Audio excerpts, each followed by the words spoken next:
지난주에는 제가 옛 남편과 새 남편 이야기를 하면서 율법이라는 그 억압적인 옛 남편의 치하에서 우리가 정말 괴로움을 당하면서 살다가 예수 그리스도 십자가에서 죽으신 그 소식을 듣고 그 복음의 말씀을 믿음으로 말미암아 율법에 대하여 죽은 자다. 율법에 대하여 죽은 자가 되었다. 이제 죽었기 때문에 더 이상 율법이 우리에게 관여할 수가 없다. 우리는 이제 자유로운 자가 되었다라는 것을 선포했습니다. 하지만 이 말씀을 전하고 나서 또 괜히 이 말씀 때문에 이젠 자유라고? 좋다. 자유를 즐기자. 마음대로. 신앙생활도 내 마음대로. 성경 말씀 생활도 마음대로. 교제하는 생활도 내 마음대로. 드리는 생활도 내 마음대로. 모든 것을 자유라고 생각하고 자칫 그 자유라는 그 말 때문에 혹시 마음속에 이 방종하고 자기 생각과 고집대로 마음대로 살아가는 분이 생기면 어떻게 하나 그런 염려가 되었습니다. 그래서 계속 이어지는 말씀으로 이 도대체 자유라는 것이 무엇이고 우리가 어떻게 하면 그 자유를 누리면서 또 즐기면서 살아갈 수 있을지 말씀을 통해서 함께 나누고자 합니다. 이 자유라는 그런 소식을 들으면 사람들 가운데 긍정적인 방향도 나오지만 예를 들어서 이제부터는 율법의 의무에서 하던 일에서 내가 벗어났다. 그러니까 의무감으로 하지 말고 감사하는 마음, 자원하는 마음, 기쁜 마음으로 해야 되겠다. 이런 반응이 나올 수도 있는데 자칫 잘못하면요. 이게 자기 편할 대로 생각해서 자유가 무엇인지도 잘 모르면서 마음대로 살다가 다시 죄의 종으로 돌아가 버리는 그런 경우가 생깁니다.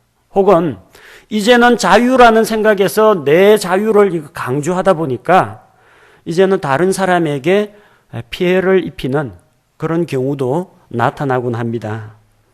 실제로 예수 그리스도 안에 있는 자유를 남용하는 그리스도인들이 있습니다. 죄에 대해서 자유하였다. 우리가 죄에서 벗어났다. 이제는 율법의 저주 아래에 있지 않다.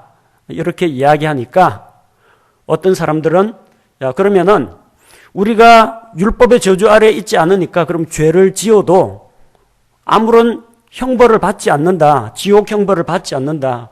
그럼 죄를 지어도 되는 거 아니냐. 이렇게 말하는 사람들이 나오고 죄가 더한 곳에 하나님의 은혜가 더 넘쳤다고 하니까 그럼 하나님의 그 크신 은혜를 내가 맛보려면은 조그만한 죄 지어가지고 용서받으면 조금밖에 용서 못 받죠. 그러니까 좀 큰 죄를 많이 지어가지고 많이 많이 용서를 받으면 하나님의 은혜가 더 넘치게 될 거 아니냐. 실제로 로마서에 그런 반문이 나옵니다. 성경이 뭐라고 말합니까? 결코 그럴 수 없느니라 단호하게 이야기합니다. 그래서 이 율법 폐기론자들의 입을 하나님께서 막으십니다. 잘못 생각하는 사람은 율법에서 자유하게 되었다. 그러면 이제는 율법을 지킬 필요가 없다. 그렇게 주장합니다. 부분적으로 맞습니다. 율법을 구원받기 위해서 지킬 필요가 없다는 이야기입니다. 예수님이 율법의 요구를 완전히 이루셨기 때문에 이제는 구원을 받기 위해서 우리가 무슨 노력을 하거나 종교 생활을 하거나 어떤 성직자를 섬기거나 이렇게 해서 구원을 받는 게 아닙니다. 더 이상 율법을 지키지 않아도 된다는 겁니다. 하나님의 구원의 방법은 하나님께서 주시는 은혜를 값없이 믿음으로 받아서 누리면 되는 것입니다. 율법에서 자유하게 되었다니까 율법을 안 지켜도 된다. 더 나아가서 율법을 어겨도 된다라고 주장하는 사람들이 나옵니다. 그래서 이미 구원을 받았으니 무슨 죄를 지어도 용서받는다. 이제는 내가 죄를 짓는 것이 내가 짓는 것이 아니고 그건 다 내 옛사람이 지은 것이지 내가 한 것이 아니다. 예수님이 죄값을 치르셨기 때문에 나는 죄 지어도 이제는 지옥 형벌을 받지 않는다라고 생각하면서 죄에 대해서 자유분방하게 생각하는 분들이 있습니다. 하지만 그리스도인이 율법에서 금지하고 있는 사기, 살인, 강도, 간음을 해도 되느냐?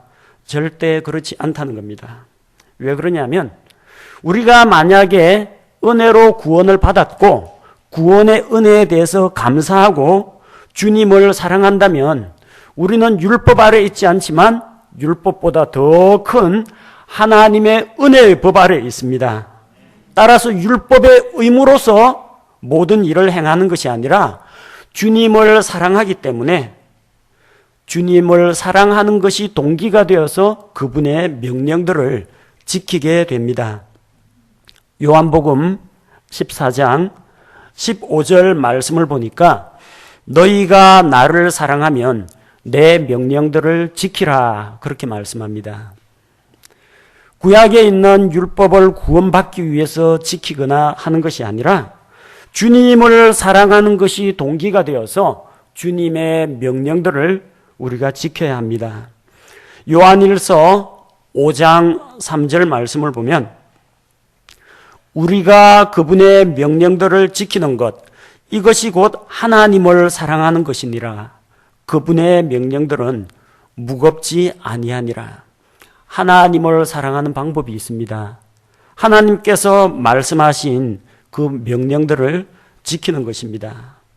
따라서 율법을 지키지 않아도 된다, 아무것도 하지 않아도 된다, 율법을 어겨도 된다라는 이런 주장은 옳지가 않습니다. 우리는 의무감에서가 아니라 사랑의 동기로서 더욱더 하나님을 섬기고 헌신하는 것이 필요합니다. 율법에서의 자유를 이야기하면은 자유방임주의자가 나옵니다. 이제 율법에서 자유했으니 마음껏 자유롭게 살자는 그런 생각을 하는 분들이 있습니다. 그래서 성경 공부할 때나 설교할 때 상당히 조심스럽습니다. 구약시대 의무로서 드리던 11조는 이제는 할 필요가 없습니다. 그러면은 사람들이 저를 11조 하지 말라고 가르치는 사람으로 착각을 합니다. 제가 이야기하는 바는 구약에서 의무감으로 안 하면은 벌 받습니다. 안 하면은 하나님 것 도둑질한 걸로 몰립니다. 안 하면 이스라엘 공동체에서 추방당합니다. 그래서 하는 수 없이 의무감으로 울며 겨자 먹기로 드리는 이런 걸 하지 말라는 뜻입니다. 그런데 신약 성경의 표준이 무엇입니까? 10분의 1이 아니고 각자 마음에 정한 대로 인색함이나 억지로 하지 말고 후하게 넘치도록 드리라고 가르치는 것이 신약 시대의 법입니다. 자, 그래서 우리가 11조의 의무에서 벗어났다라는 것은 헌금 드리지 말라는 이야기가 아니라 의무감에서 드리는 것보다 더 풍성하게 자원함으로 드려야 한다는 걸 이야기합니다. 다른 교회 아직도 주일 성수 가르칩니다. 주일날 돈 쓰지 말라, 주일날 공부하지 말라, 주일날 일하지 말라, 다 이런 식으로 가르치고 그걸 곧이곧대로 지켜야만 하나님이 기뻐한다라고 생각합니다. 그래서 주일 성수 저는 하지 말라고 합니다. 그럼 주일날 마음껏 놀러 다니고 방탕한 생활을 해도 되느냐? 그게 아니고요. 주일만 성수하지 말란 이야기예요. 일주일이 다 하나님의 것인데 왜 일주일에 7분의 1만 떼갖고 하나님께 바치느냐는 겁니다. 일주일 다 드리는 것이 옳다는 겁니다. 일주일 내내 거룩한 삶을 살라는 이야기이지 주일을 성수하지 말라고 해서 마음대로 살아도 된다는 이야기가 아니라는 겁니다. 이 사람이라는 게요.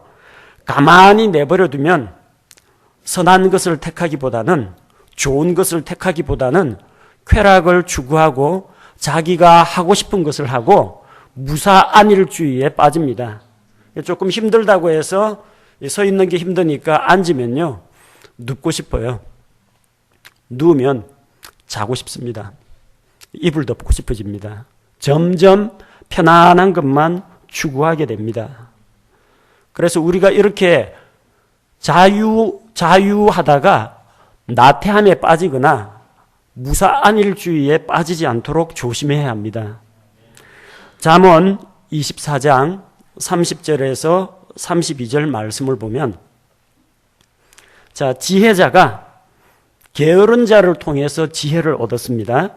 내가 게으른 자의 밭과 명철이 없는 자의 포도원 곁을 지나갔는데 보라, 그것이 다 가시덤불로 덮여 있었고 그것의 표면이 쇠기풀로 뒤덮여 있었으며 그것의 돌담이 무너져 있었으므로 그때 내가 보고 그것을 매우 깊이 생각해 보았으며 그것을 바라보고 훈계를 받았느니라. 지혜자가 딱 지나갔습니다. 근데 가시덤불이 무성하게 우거져 있고 잡초와 쇠기풀이 다 덮고 있습니다. 생각을 해봤습니다. 저 가시덤불은 누가 가꾸었을까?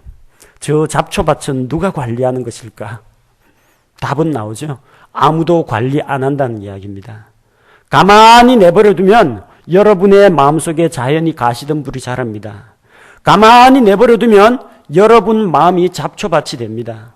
잡초는 키울 필요가 없습니다. 우리 화단에 저 꽃이나 저 곡식이나 채소는 거름 줘야죠, 물 줘야죠, 김매 줘야죠, 이래야 되는데 잡초는 그렇게 사람들이 자꾸 건드리면 안 돼요. 그냥 가만히 내버려두면 잡초가 아주 잘 자랍니다. 여러분 마음속이 정말 가시덤불이 되기를 원합니까? 잡초로 덮이기를 원합니까? 그렇다면 잡초를 가꿀 필요가 없습니다. 가만히 내버려두면 됩니다. 가만히 내버려두면 우리 마음밭은 저절로 잡초밭이 됩니다. 그래서 자기 생활을 주님의 말씀을 따라 근실하게 관리하지 않으면 자기도 모르게 타성에 빠진 신앙생활을 하고 다른 사람에게 의지만 하는 신앙생활을 하고 그냥 안일과 나태에 빠져버린다는 겁니다. 그래서 실제로 이 자유를 선포하고 또 우리 성서침례교회나 대부분의 독립침례교회에서는 성도들에게 무슨 무거운 짐을 맡기거나 성도들을 억압하지 않습니다. 최대한 주님 안에서 자유를 누리게 하고 되도록이면은 짐을 지우지 않으려고 합니다.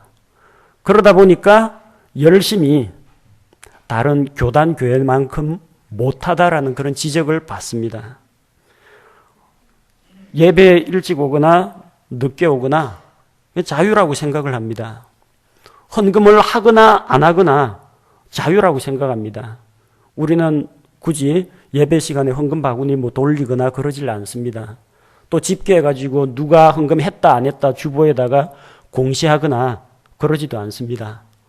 무슨 어디 영업부처럼 누가 헌금 얼마나 했다 막대 그래프 꺾은선 그래프 그런 거 그리고 그런 거 하지 않습니다. 그냥 다 자유롭게 내버려 둡니다. 알아서 자원해서 하시라고 합니다. 교회에서 봉사를 하거나 하지 않거나 누가 뭐라고 하는 사람은 없습니다. 복장에 대해서 관여하는 사람도 없고 예배 시간에 물 마시러 들락거리고 그러더라도 특별히 누가 제재하지 않습니다. 그럴 만한 사정이 있겠구나. 다들 그렇게 생각을 합니다. 자, 그러다 보니까 자기 자신도 모르게 점점 이 정도는 해도 되겠구나. 아무도 관여를 안 하고 지적이나 권면을 안 하다 보니까 너무너무 편안하게 신앙생활을 하는 분들이 가끔 나타나곤 합니다. 그래서 우리가 자유에 대해서 자유가 무엇인지에 대해서 좀 바르게 이해할 필요가 있다고 생각합니다. 율법에서의 자유가 무엇을 말합니까? 우리가 율법의 요구 조건을 우리의 행위로 이루지 않아도 예수 그리스도께서 이루신 대속의 공로를 힘입어서 하나님께 나아갈 수 있다는 것을 말합니다. 그게 율법에서의 자유입니다.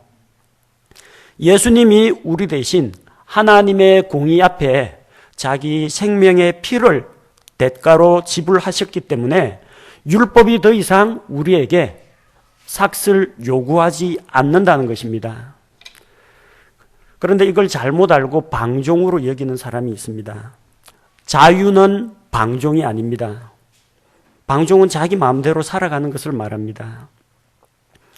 거짓 교사들은 죄와 율법에서 벗어난 자들을 다시 구원을 취소시킬 수는 없으니까, 한 번 구원은 영원한 구원이니까 구원에서 떨어뜨려 놓을 수는 없습니다.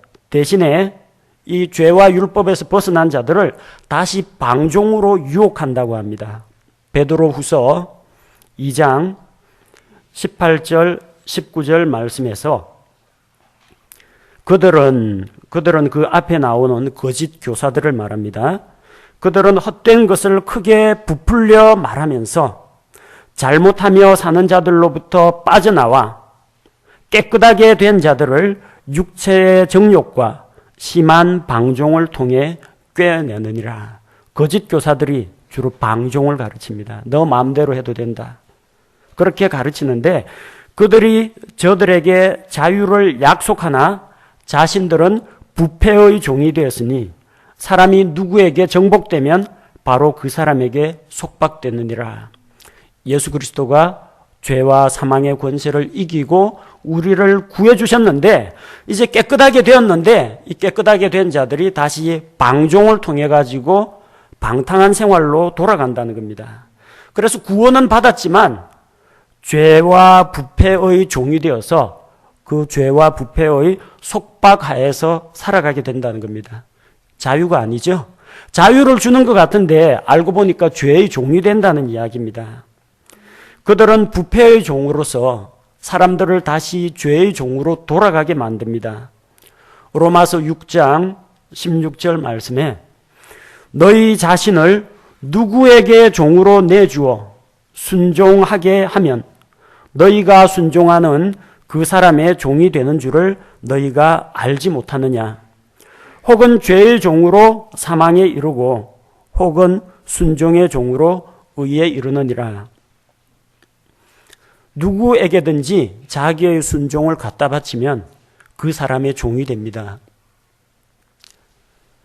일본 식민지 침략하에서 신음하던 우리 국민들이 이제 연합군이 전쟁에서 승리하고 일본 천황이 공식적으로 라디오 방송을 통해서 항복을 선언했습니다. 그래서 이제는 일본의 압제하에서 벗어났습니다. 자유를 누려야죠. 근데 아직까지도 옛날 습성이 남아가지고 일본 순사 보면 슬슬슬슬 뒷걸음질 치면서 피하고 숨고 일본 순사가 부르는 데 가서 아이고 예예하고 굽신굽신하고 그 사람에게 섬기고 그 사람 시키는 대로 하면요. 해방은 이미 되었는데 법적 신분으로 해방은 되었는데 그 사람 종노릇 할 수밖에 없습니다.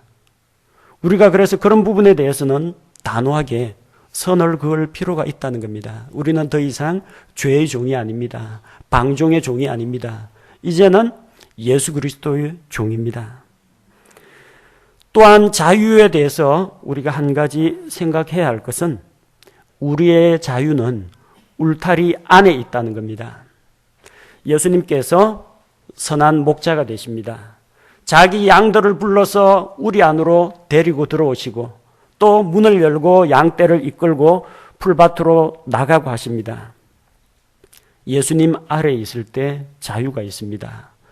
주님의 보호 아래 있을 때 자유가 있습니다. 양들은 울타리 안에 갇혀 있으니까 감옥에 갇힌 것처럼 자유를 억압당하고 저렇게 울타리에 갇혀서 지낸다. 그래서 울타리 밖에 있는 것이 자유라고 생각하고 울타리 담 넘어가지고 뛰쳐나가면요. 자유롭겠죠? 이제 목자가 시키는 대로 안 해도 됩니다. 울타리라는 요 좁은 공간에 갇혀 있지 않아도 됩니다. 마음껏 뛰어놀아도 됩니다. 온 세상이 자기 겁니다. 마음껏 뛰어논다고 합시다. 그 다음에 어떤 일이 일어나요? 길을 잃어버렸습니다. 낭떠러지에 떨어졌습니다. 늑대하고 만났습니다. 이게 자유입니까? 울타리 밖에가 더 자유로울 것 같지만 오히려 그것이 어둠의 권세, 사탄의 권세가 지배하는 곳이고 하나님의 울타리 안에 있는 것이 진정한 자유라는 겁니다. 울타리 안에서는 위험한 곳, 나쁜 곳에 갈 수 있는 자유가 제한을 받습니다. 그 대신에 우리 주님의 사랑과 보호를 받고 안전을 누리게 됩니다. 이것이 우리에게 자유라는 겁니다. 우리는 이제 율법 아래 있지 않고 하나님의 은혜의 법 아래 있습니다. 그분의 은혜의 테두리 안에 들어와 있습니다.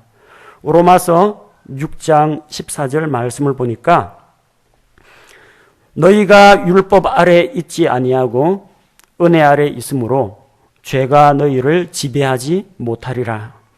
율법 아래 있지 않고 자유를 얻어서 이제는 더 큰 하나님의 은혜 아래 있습니다. 율법에서 벗어났으니까 내 위에는 아무것도 없다, 마음대로 한다가 아니라 하나님의 은혜의 울타리, 하나님의 은혜의 지붕하에 우리가 있다는 겁니다. 근데 가끔 가다 보면요, 요 울타리의 경계에서 아슬아슬한 생활을 하는 분들이 적지 않게 있습니다. 인도하고 차도가 있으면요, 차도로 나가면 위험하죠? 다칩니다. 근데 인도하고 차도 사이에 있는 그 지게석 있죠? 사람 발 하나 올려놓을 만한 그 지게석 경계가 있어요.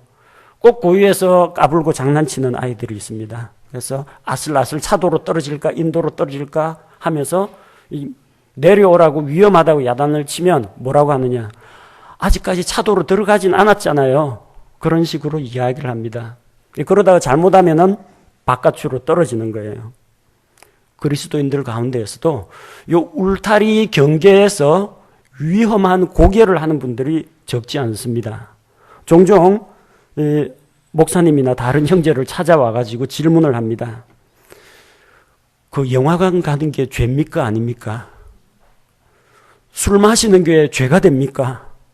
담배 피는 게 죄입니까 아닙니까? 자꾸 물어보는 게 많아요. 왜 물어보는지 가만히 생각해 보면은 죄 아니면 하려고 그러는 거예요. 죄 아니면 하려고. 텔레비전 보는 거, 영화 보는 거, 컴퓨터 게임 하는 거, 이 성경에 그게 죄라는 기록은 없어요. 다만 문제가 되는 게 컴퓨터 게임 중독에 빠진다든지, 술이 자기의 이성을 억누르고 자기 생활을 지배해버리고 그로 인해서 방탕한 생활을 한다든지, 이거는 죄입니다. 하나님의 말씀을 읽고 기도해야 될 시간을 텔레비전하고 영화하고 이런 것들이 빼앗아 간다면 죄입니다. 나쁜 책들이 자기 속에 나쁜 생각을 자꾸 심어주고 엉뚱한 공상을 하게 만들면 그거는 죄라는 겁니다. 죄가 아니면 한 번은 해보고 싶다. 죄이냐 아니냐를 판단하는 게 뭐예요? 율법입니다. 자기가 율법에서 자유했다고 하면서 다시 율법적인 사고를 하는 겁니다. 우리 수준이 이게 죄냐 아니냐 하는 그런 수준에 매달려 있으면은 아직 미성숙한 상태라는 겁니다.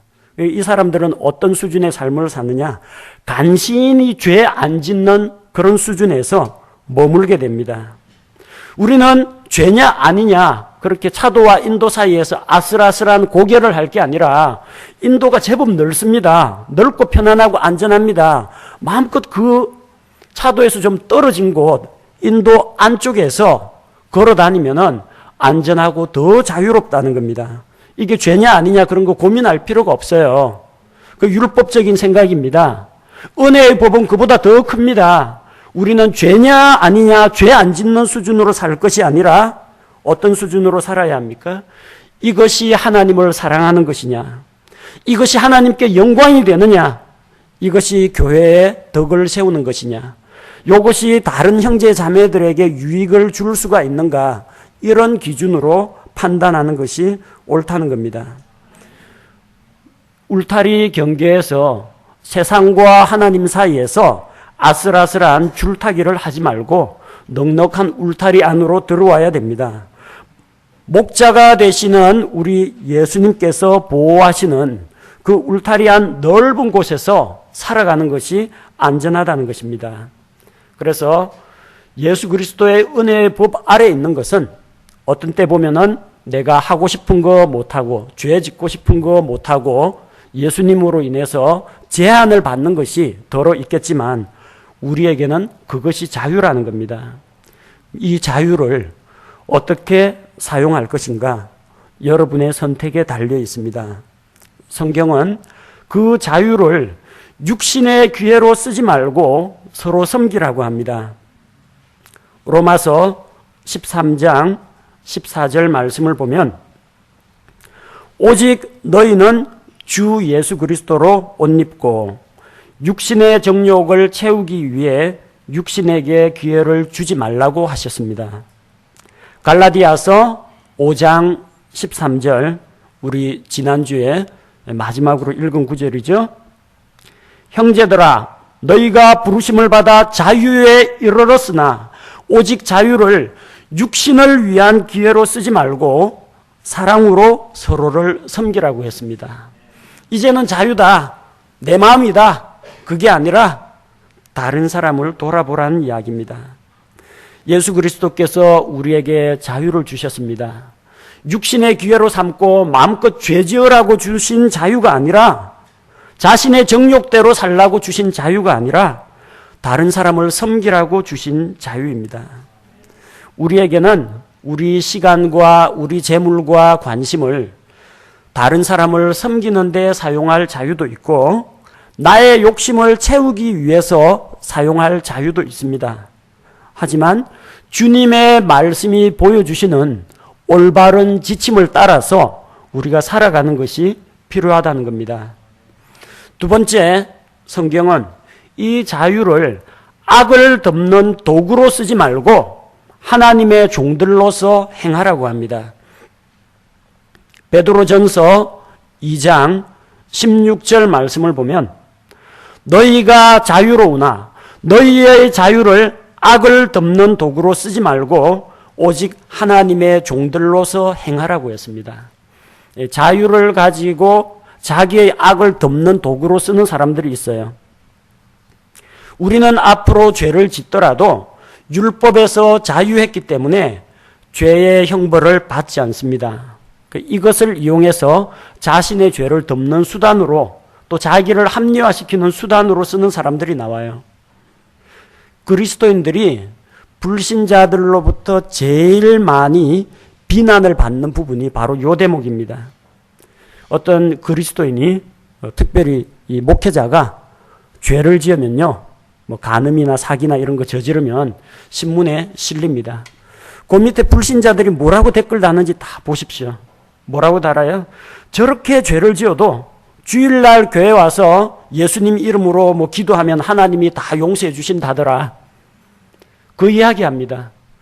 그렇게 하는 사람들이 예수 그리스도께서 주신 자유를 자기 죄를 덮는 수단으로 사용하는 것이라는 겁니다. 예수 그리스도의 십자가의 그늘은 죄인들을 구속하기 위해서 흘리신 그분의 은혜의 자리이지 범죄자들이 우글거리는 소굴이 아니라는 겁니다. 범죄자들의 은신처가 아닙니다. 따라서 우리는 이 자유를 자기 악과 죄를 덮는 수단으로 쓸 것이 아니라 하나님의 종으로서 행해야 합니다. 죄를 지으면은 죄에게 순종했으니까 죄의 종이 됩니다. 그런데 이제는 죄의 종이 되지 말고 하나님께 순종함으로써 하나님의 종이 되어야 합니다. 불의의 종이 아니라 의의 종이 되어야 합니다. 우리 자신의 지체를 하나님 앞에서 의의 도구로 드려야 합니다. 또 우리 자유를 다른 사람을 위해서 사용해야 합니다. 우리 오늘 읽은 고린도전서 9장 22절 이하의 말씀에 보니까 약한 자들에게 내가 약한 자와 같이 된 것은 약한 자들을 얻고자 하며 내가 모든 사람에게 모든 것이 된 것은 어찌하든지 몇 사람이라도 구원하고자 함이라. 사도 바울은 여러 가지 신분이 있습니다. 그는 바리새인입니다. 그래서 바리새인들 만나면 뭐라고 이야기해요? 나는 바리새인이요 바리새인의 아들이다. 따라서 우리 바리새인들이 가지고 있는 육체의 부활, 메시아에 대한 소망 내가 가지고 있다. 그렇게 그 사람한테 접근합니다. 반면 율법이 없는 자들에겐, 이방인들 이런 사람들을 찾아가서는 자기는 분명히 율법주의자였고 바리새인이었지만 그들과 같이 됩니다. 그래서 이방인들과 같이 먹고 교제하는 데 있어서 전혀 꺼리낌 없이 행동합니다. 성도들 가운데 어떤 마음이 약한 자, 양심이 너무나 예민해가지고 약한 자들이 있어요. 이 사람들은 시장에서 파는 고기 사 먹는 것을 죄로 여깁니다. 그거 다 신전에서 우상 제물로 바쳤던 거거든요. 그러면은 바울은 그거 먹으면 그 약한 형제가 또 혹시 시험 들까봐 일부러 고기를 안 먹습니다. 근데 또 믿음이 강해가지고 그런 거 먹거나 말거나 나하고는 아무 상관이 없다. 그런 사람들에게 가서는 또 그 사람들하고 먹고 마십니다. 이 사람을 만나면 그 사람에게, 저 사람을 만나면 저 사람에게, 이게 뭐 박쥐처럼 변신하는 건 아닙니다. 그 사람의 연약한 부분, 또 그 사람의 좋아하는 부분, 이런 것들이 무엇인지 잘 알고 그들과 같이 되어줌으로써 그들의 마음을 얻는 겁니다. 그 마음 얻어가지고 뭐해요? 자기 지지자 끌어모으려고 합니까? 이 사도 바울은 인품이 참 훌륭하다, 이 말 듣고 싶어서 합니까? 그렇게 사람들 지지를 얻어내는 것이 목표가 아닙니다. 그렇게 해서 어떻게 해서든지 한 사람이라도 더 구원하려고 하는 겁니다.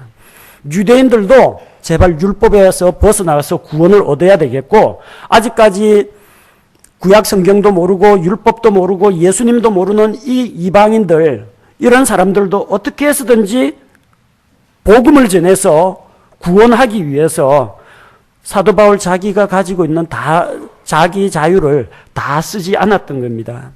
사도 바울에게도 자유가 있고 권리가 있습니다. 베드로는 아내가 된 자기 자매, 이 자매를 데리고 다녔습니다.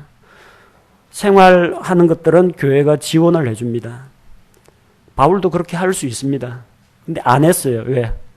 다 보니까 성도들 사는 게 다 그만인데 성도들한테 구태여 폐를 끼치지 않겠다고 해서 자기 직장 가지면서, 물론 바울도 교회로부터 후원을 받았습니다. 이 빌립보 교회, 마케도니아 지역에 있는 교회로부터 후원을 받았지만 자기 동료들이 먹을 것, 쓸 것, 자기 여행 경비를 충당하기 위해서 바울이 천막 만드는 기술을 익혀가지고 천막 만드는 일을 통해서 비용을 충당했습니다. 그렇게 해서 어떻게 해서든지 사람들의 마음을 얻고 다른 사람들에게, 약한 자들에게 부담을 지우지 않으려고 했던 것입니다. 자기 자유를 다른 사람을 구원하는 데 사용해야 합니다. 또 무슨 일을 하든지 일을 할 때마다 나를 드러내기보다는 하나님의 영광을 위해서 해야 합니다. 고린도전서 10장 31절 말씀을 보니까, 그런즉 너희가 먹든지 마시든지 무엇을 하든지 모든 일을 하나님의 영광을 위하여 하라고 했습니다. 우리가 자유를 누리고 행사할 때 그것을 통해서 하나님께 영광이 돌아가야 합니다. 교회에 덕을 세워야 합니다. 또 다른 사람들에게도 유익을 끼칠 수 있어야 한다는 겁니다. 또 이렇게 이야기하면 내 자유가 다른 사람으로 인해서 제한을 받지 않느냐, 그렇게 생각하시는 분들도 있을 겁니다. 서로 맞춰가야 돼요. 모든 사람이 어떤 한 사람에게 맞출 수는 없습니다. 이 A라는 사람은 B라는 사람에게 맞춰주고요, B라는 사람은 A라는 사람에게 서로 양보하고 맞춰줘야 하는 것이지, 나는 연약하니까 나를 기준으로 나한테 맞춰라, 이렇게 요구할 수는 없습니다. 우리 교회는 오래전부터 이 자유로운 분위기 가운데에서 살아오신 분들이 참 많습니다. 또 여러 교회를 다니면서 교단에 있는 교회나 이단에 속한 그런 교회나 이런 교회를 거쳐오면서 여러 가지 억압적인 종교의 굴레에서 고생을 하다가 마침내 자유를 찾아서 오신 분들도 적지 않습니다. 저마다 이제 자유를 강조하고 또 자유를 내세우다 보니까 상대적으로 헌신이나 섬김이나 열심히 부족하다, 그런 이야기를 종종 듣게 됩니다. 그래서 우리 자유가 정말로 하나님의 영광과 교회의 질서를 세우고 성도들의 유익을 위해서 사용되고 있는지 돌아보았으면 좋겠습니다. 여러분, 우리 오전 예배 시간 10시 45분까지 모여서 찬양함으로 예배를 시작합시다, 이 성도들 간에 약속했죠. 이 10시 45분이라는 이 시간이 율법은 아닙니다. 예배 시간에 지각하면 하늘에서 하나님께서 날벼락을 내리거나 예배 빼먹고 무슨 다른 데 갔다고 해서 하나님이 그 가정에 재앙을 내리거나 그러진 않습니다. 근데 만약에 예배 시간을 안 지키고 뭐 일찍 오는 사람도 있고 늦게 오는 사람도 있고 아예 안 오는 사람도 있다. 주일날 자유롭게 뭐 피크닉을 간다. 그러면은 어떻게 공적 예배를 함께 드릴 수가 있습니까? 이거는 율법을 지키느냐 안 지키느냐의 문제가 아니라 예배 시간을 지키느냐 마느냐의 문제가 아니라 내가 하나님께 드리는 예배를 얼마나 소중하게 여기고 있고 성도들과의 약속을 성도들과의 교제를 얼마나 소중히 여기고 있느냐 그 문제입니다. 교회 올 때 어떤 복장을 하건 여러분 자유입니다. 다만 어떤 복장을 하든지 하나님께 대한 그 공경하는 마음이 드러나야 하고 성도들 간의 예절을 갖추는 것이 필요하다는 겁니다. 지나치게 노출이 심한 그런 옷이나 또 다른 사람들과 좀 어울리기 힘든 지나치게 화려한 이거 장신구를 달고 나오는 것은 덕스럽지 못하다는 겁니다. 이거는 죄냐 아니냐 그런 문제하고는 별개의 문제입니다. 여러분 자유지만 그 자유가 다른 사람에게 어떠한 영향을 미치는지 그거는 생각할 것은 우리 각자의 몫이라는 겁니다. 다른 성도들을 섬기는 문제도 마찬가지입니다. 교회에서 여러 가지 일들이 있습니다. 와보니까 다 되어 있죠. 이 강대상에 정말 봄 기운이 찾아왔는데 매주 오면 이게 있습니다. 저절로 생기는 게 아니에요. 누군가가 수고하시는 분이 있습니다. 교회 뜰락이 깨끗하죠. 원래 깨끗한 거 아니에요. 주중에 한번 교회 나와 보십시오. 누군가가 쓰고 바람에 따라서 뭐가 먼지와 쓰레기가 흘러 들어옵니다. 누군가 치우는 분이 있다라는 거예요. 이 마이크가 원래부터 켜져 있던 거 아니에요. 누가 일찍 와가지고 이거 다 손질하고 조정하고 그러기 때문에 있는 겁니다. 여러분 점심 식사가 거저 하늘에서 떨어지는 게 아닙니다. 누군가가 보이건 보이지 않건 섬기고 헌신하는 분들이 있기 때문에 이 식단이 유지가 되는 겁니다. 우리 재정부에서 재정 결과 보고를 하겠지만 누군가가 드리는 분이 있기 때문에 이 교회 전체가 운영이 되고 관리가 되고 목회자가 마음 놓고 말씀 선포하러 다니고 또 성도들에게 관심을 쏟을 수가 있는 겁니다. 그래서 나는 자원하는 마음이 생길 때 하겠다. 언제쯤 그 자원하는 마음이 생길지 하나님께서도 참 걱정하실 겁니다. 나는 율법에서 자유했다. 나한테 제발 뭐 좀 시키지 마라. 그거 내가 다른 교회 거쳐오면서 정말 고생 많이 했는데 자유를 찾아온 이 교회에서도 내가 그 일을 해야 되느냐. 자, 이런 식으로 생각하면은 함께 교제하고 생활하기가 힘들다는 겁니다. 뭐 자원하는 사람이 없으면은 누군가는 합니다. 그러다 보니까 교회 일은 언제나 하는 사람이 합니다. 안 하는 사람은 절대 안 합니다. 안 하는 사람은 안 할 자유가 있습니다. 그러나 자기가 그 안 할 자유를 행사함으로써 다른 성도들에게 부담을 주고 있다는 것을 우리는 또 기억해야 합니다. 우리는 율법 아래 있지 않습니다. 율법에서 자유롭게 되었습니다. 하지만 율법보다 더 큰 사랑의 법 아래 있습니다. 은혜의 법 아래 있습니다. 과거에 우리가 의무감으로 하던 섬김과 봉사와 열심 있는 생활과 헌신과 이것을 이제는 하지 말라는 이야기가 아니라 의무감에서 하지 말고 자유를 가지고 행하라는 겁니다. 사랑의 동기로 행하라는 뜻입니다.